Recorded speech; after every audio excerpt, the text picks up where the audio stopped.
5G network, you need a new type of telecoms gear. You need many more base stations, and they need to be smarter.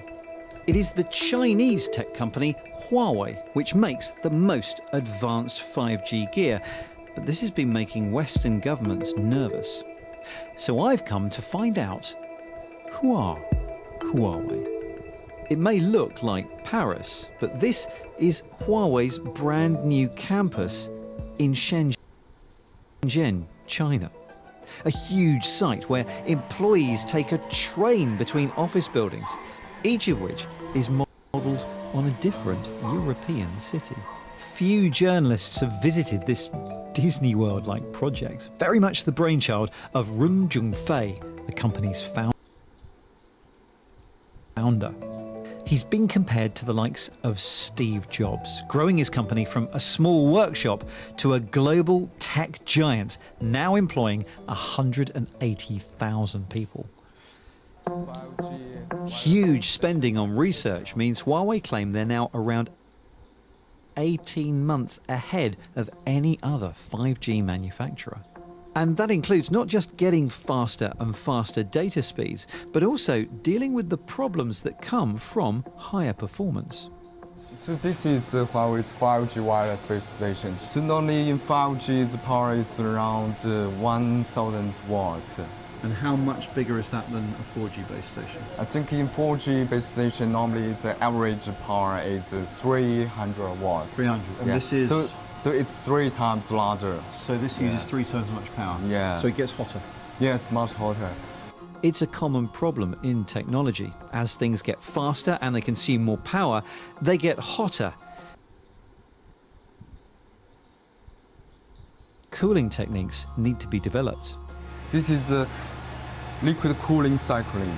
Is that liquid boiling in there? Yeah, it's bubble. So that is boiling and then coming through this tube? Yeah, it's boiling. Okay. Here, they're learning how different designs and materials can change the speed and direction that heated air flows away from the components. And here's an experiment to try and keep everything at a stable temperature by either applying heat or cold on demand. Yeah, that's gone cold. Yeah, that's hot. Huawei is currently enjoying huge success, with revenues last year in excess of $100 billion. But this is also a company facing some serious issues.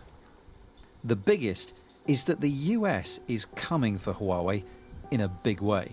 Look, we have met the enemy, and it is Huawei, and it is China. Make no doubt about that. You know, right now, Lou, Huawei, through access to unlimited capital from the Chinese government, the communist government, all of this technology, guess what? It's built in for cyber spying, for cyber espionage, because that's what the Chinese do. The problem is, Mr. Ren was once a member of China's People's Liberation Army, and that's raised suspicions about his links to the Chinese state and whether it and Huawei may have each other's backs. America is adamant that Huawei is a pawn of the Chinese authorities. In 2017, China passed the National Intelligence Law, which says that, if asked, all Chinese companies and citizens must help the government to assist national intelligence efforts. China claims this is part of an effort to safeguard its security. But the fear is that if Huawei supplies any country's 5G network, the Chinese could exploit it.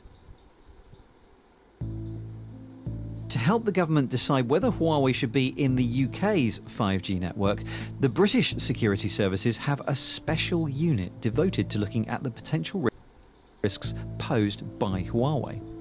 It's overseen by Dr. Ian Levy. His job is to defend the UK against digital attacks. And it's the same for critical stuff in business and government, in control systems. So, according to GCHQ, the threat of spying that we've heard so much about recently is overblown. But there is another threat that they take very seriously.